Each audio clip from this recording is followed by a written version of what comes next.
Well, for those of you who didn't see my recent video on French President Emmanuel Macron seemed to lose the plot in an interview with selected media, including The Guardian. I think it's best summed up by Andrew Neil, who tweeted, "In a country already awash with anti-vaxxers, President Macron's questioning in a fit of pique of the effectiveness of the AstraZeneca vaccine on no scientific basis whatsoever plumbs the depths of irresponsibility." And it's clear that he and his government now are under significant pressure.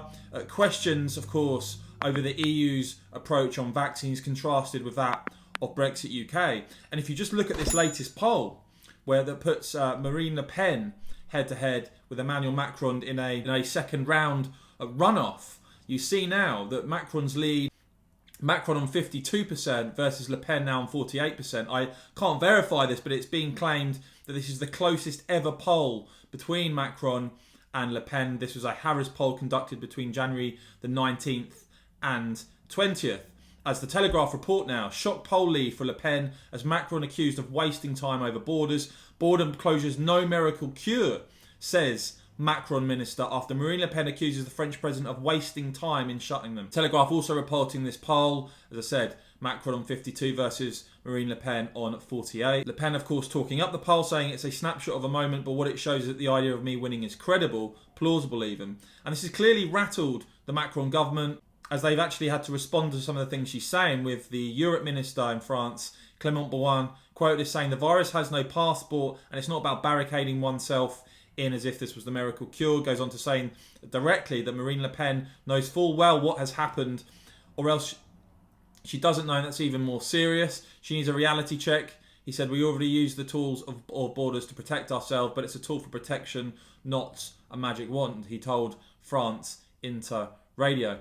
Now, what's interesting as well is that we saw in this rambling interview that Macron gave with The Guardian, he also had, of course, predictable digs against Brexit. And there's an increasing sense, I think, with the criticism of the EU growing from the citizens and some of the media across the continent, the EU increasingly defending their position of having these decisions made by unelected EU commissioners, facing scrutiny, of course, compared to the much better and more effective response by an elected British government outside of the EU.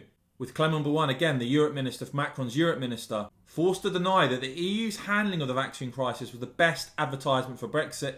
He's claiming this has nothing to do with Brexit and that the British apparently are in an extremely difficult sanitary situation. They are taking a lot of risks with their vaccination programme, he says. Well, again, I'll bring you up the latest statistics so you can see them for yourself. But interesting, as Macron lashes out against Brexit, under massive pressure now, as the comparisons with the EU's response are made with Brexit UK, and with Marine Le Pen, as I said, in this poll now, polling 48 versus Macron on 52%. Do let me know what you make of this, guys. And as ever, if you've enjoyed this report, if you found this video helpful and informative, please do give this video a big thumbs up. We'd really appreciate that. Make sure you've hit the subscribe button and the bell so you don't miss my next video. I'll keep bringing you all the very latest. Thanks for watching.